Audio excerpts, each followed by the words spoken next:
تو اس لیے جو بھی اللہ کے لیے لڑ رہا ہے، اور ایسی لڑائی جس کا فساد نہ ہو، بعض جگہ لڑائی جہاد کے نام پہ ہوتی ہے لیکن اس میں فساد جہاد سے زیادہ ہوتا ہے، یعنی جہاد نہیں ہوتا، اس میں نتائج کے لحاظ سے فساد ہوتا ہے، تو وہ اس لڑائی کو ہم لڑائی نہیں مانتے. تو اس لیے جو کام خاندانی ہو رہا ہے نا اس کو خاندانی مان لینا چاہیے.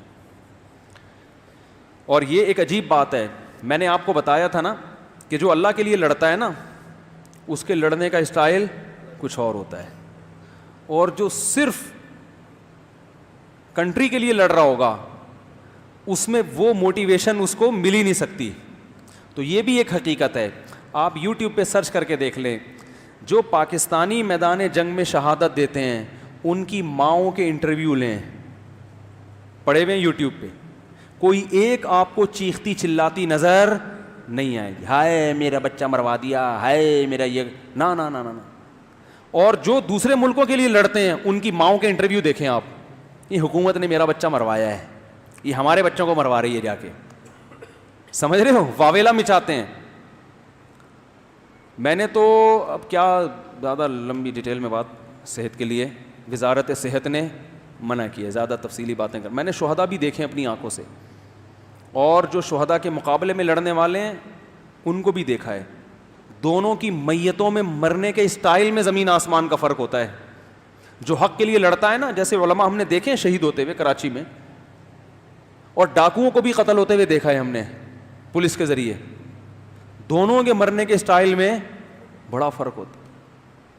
ایک ایسے ٹیڑے میڑا ہو کے مرے گا نا، چیختا چلاتا ہوا ہائے ہوئے، گالیاں دے رہا ہوگا مرتے ہوئے ایسے ہوتے ہیں. اور ایک کے مرنے کا انداز وہ نرالا ہوتا ہے، کلمہ پڑھتے ہوئے جا رہا ہوگا، ایک عجیب سی اس کے پہ، اگر وہ تکلیف سے کراہ بھی رہا ہوتا ہے نا، تکلیف تو ہوتی ہے انسان کو ظاہر ہے جب گولی لگتی ہے، تو کراہنے کا بھی اسٹائل میں نحوست نہیں ہوتی. اور جو باطل پہ لڑتا ہوا مرتا ہے نا، اس کو مرتے ہوئے نحوست آپ کو اس کے چہرے پہ نظر آئے گی، کہ میں نے اپنی آنکھوں سے دیکھا. اور شہداء کے خون کی خوشبو تو ہم نے ایسی سنی ہے کہ میں قرآن لاؤ اس پہ ہاتھ رکھ کے قسم اٹھا کے کہہ سکتا ہوں کہ میں نے شہداء کے ناک کی، اپنی ناک سے ان کے خون کی خوشبو سونگھی ہے جس میں کوئی آمیزش نہیں ہے. لوگ کہہ سکتے ہیں نا، یہ ملحدین کہیں گے کہ ابے یہ مولویوں کی بنائی ہوئی باتیں ہیں. اگر کوئی شہید مجھے نظر آیا نا اور اس کے خون سے خوشبو ہوئی، میں بلا کے دکھاؤں گا کہ یہ ہے خوشبو. میں نے بہت شہداء کے خون کی خوشبو، ادھر شہید ہوئے ہیں، ہوتے رہے نا ٹارگٹ کلنگ میں کتنے ہوئے ہیں. تو کراچی میں ایک زمانے میں تو بہت شہداء ہو رہے تھے، ادھر گرے ہیں زمین پہ، ادھر خون سے فوراً خوشبو پھوٹی ہے، اور ایسی خوشبو کہ آپ کے تصور سے بالا تر. یہ وہی خوشبو ہے جس کے بارے میں رسول اللہ صلی اللہ علیہ وسلم نے ارشاد فرمایا کہ شہید جب قیامت کے دن آئے گا تو اس کا خون اسی طرح بہہ رہا ہوگا جس طرح شہادت کے وقت تھا، اور دمہ لونہ لون دم، اس کا رنگ خون کا ہوگا مگر خوشبو مشک کی ہوگی اس کی.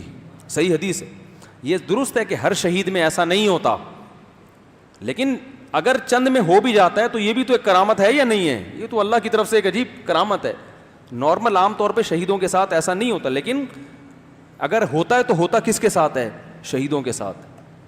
تو یہ ہم نے دیکھا ہے اپنی ناک سے. اور مفتی عتیق الرحمان شہید رحمۃ اللہ علیہ، جن کو ٹارگٹ کلنگ میں شہید کیا تھا، ان کا بیٹا میرا شاگرد ہے. ان کو میں نے اپنی آنکھوں سے نہیں دیکھا، لیکن ان کا بیٹا میرا شاگرد ہے اور نیک لڑکا ہے. مجھے اس نے خود بتایا کہ ہم نے 6 مہینے بعد اپنے والد کی قبر کو کھولا، بارش کی وجہ سے نا قبرستان پورا ڈوب گیا تھا. 6 مہینے بعد ہم نے شفٹ کرنے کے لیے نکالا ہے. تو کہہ رہے ہیں شہادت کے وقت جو خون سے خوشبو آ رہی تھی نا، 6 مہینے بعد اسی طرح وہ خوشبو آ رہی تھی، اور باڈی بالکل اس 6 مہینے پہلے جیسی تھی، بالکل اسی طرح سلامت تھی. بہت ہوتا ہے شہداء کے ساتھ یہ. تو کس کس کے نام لیں ہم؟ لیکن یہ قاعدہ کلیہ نہیں ہے کہ جو بھی شہید ہوگا خون سے خوشبو آئے گی، اور یہ اس کی علامت بھی نہیں ہے کہ جس کے خون سے خوشبو نہیں آ رہی تو وہ شہید نہیں ہے یا وہ اللہ کے ہاں مقبول نہیں ہے. یہ کوئی اس کی علامت نہیں. میں نے ایک عالم سے پوچھا، میں نے کہا حضرت ہم بعض دفعہ یہ دیکھتے ہیں کہ ایک آدمی عمل میں کمزور تھا، شہید ہوا تو خون سے خوشبو آئی اس کے، لیکن دوسرا آدمی عمل میں زیادہ ہے، وہ شہید ہوتا ہے تو لاش خراب ہونا شروع ہو جاتی ہے تھوڑی دیر میں. تو یہ کیا ہے؟ تو انہوں نے ایک بڑی پیاری بات کہی. انہوں نے دیکھو جس کے خون سے خوشبو آ رہی ہے، باڈی سلامت ہے، اس کے جان کو تو اللہ نے قبول کیا, جسم کو قبول نہیں کیا ہے. جسم بچا لیا اللہ نے, یہ کرامت کے طور پر دکھانے کے لیے. لیکن جس شہید کا جسم خراب ہو گیا, سڑ گیا, وہ کہتے ہیں میری نظر میں اس کی شہادت کامل ہے, کیونکہ یہ قیامت کے دن کہہ سکے گا اللہ میں نے تیری خاطر اپنی جان سے بھی ہاتھ دھویا, اور تیری یہ جتنا میرے لاش پہ جو کیڑے پڑے ہیں یہ سب کس کی راہ میں ہیں؟ بولو بھائی, تیری راہ میں. ان عالم نے جب مجھے یہ بات بتائی نا, تو ایک واقعے کی طرف میرا دماغ چلا گیا. میں نے کہا آپ کی تصدیق عبداللہ ابن مبارک رحمہ اللہ تعالیٰ کے بیان کردہ ایک واقعے سے بھی ہوتی ہے. یعنی اس تصدیق میں نے اسلاف کا ایک واقعہ سنایا ان کو, کہ عبداللہ ابن مبارک نے اپنی کتاب میں لکھا ہے کہ ہم کہیں لڑائی کے لیے گئے تھے. عبداللہ ابن مبارک تبا تابعین میں سے ہیں. تو ہم نے ایک نوجوان میدان جنگ میں شہید ہوا. جب ہم اس کو قبر میں دفنانے کے لیے لٹاتے تھے تو قبر نکال کے باہر پھینک دیتی تھی اس کو. آپ کو پتہ ہے یہ اچھا سائن بولو نا نہیں ہے. قبر بہت ہی کوئی بدبخت لوگ ہوتے ہیں جن کو قبر نکال کے باہر پھینک دیتی ہے, ایسے بھی واقعات ہوئے ہیں. تو ہمیں حیرانگی ہو رہی تھی, یہ تو میدان جنگ میں شہید ہوا ہے اور نمازی پرہیزگار لڑکا تھا, قبر اس کو نکال کے کیا کرتی ہے باہر. اب باہر اگر رکھیں تو چیل کوے کھا جائیں گے, اس کو درندے کھا جائیں گے, بے اکرامی کیسے. تو مجبوراً پہلے فاصلے اتنے ہوتے تھے کہ کوئی ایسا انتظام بھی نہیں تھا کہ لاش کو گھر لے آئیں, وہیں چھوڑ کے چلے آئے. تو ان کا خیال یہ تھا یہ کوئی بہت بڑا گناہ کیا کرتا تھا جس کی وجہ سے یہ سزا ملی ہے.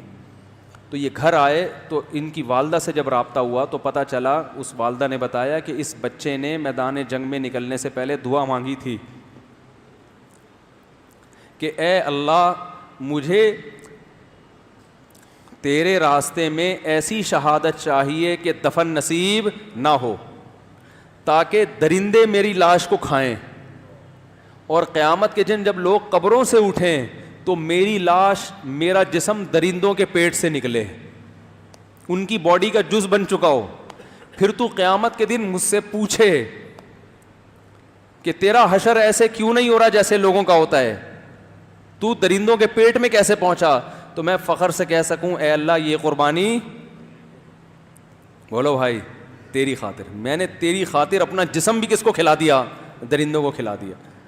تو مجھے اندازہ ہوا کہ بھائی جن شہداء کی لاش سے بدبو آ رہی ہے تو یہ اس کی علامت نہیں ہے, بلکہ یہ لاش میں کیڑے پڑنا, بدبو پیدا ہونا, یہ سب کس کی راہ میں ہے, اللہ کی راہ میں ہے. وہ قیامت میں فخر سے کہہ سکے گا اللہ میں تو چلتا پھرتا حسین جمیل انسان تھا, خوشبوئیں لگا کے گھوما کرتا تھا, میری لاش کا یہ حشر کیوں ہوا ہے, یہ تیری راہ میں ہوا ہے, تیری خاطر ہوا ہے. تو قیامت کے دن یہ چیز بھی بڑے فخر کا ذریعہ ہو. تو اس لیے جو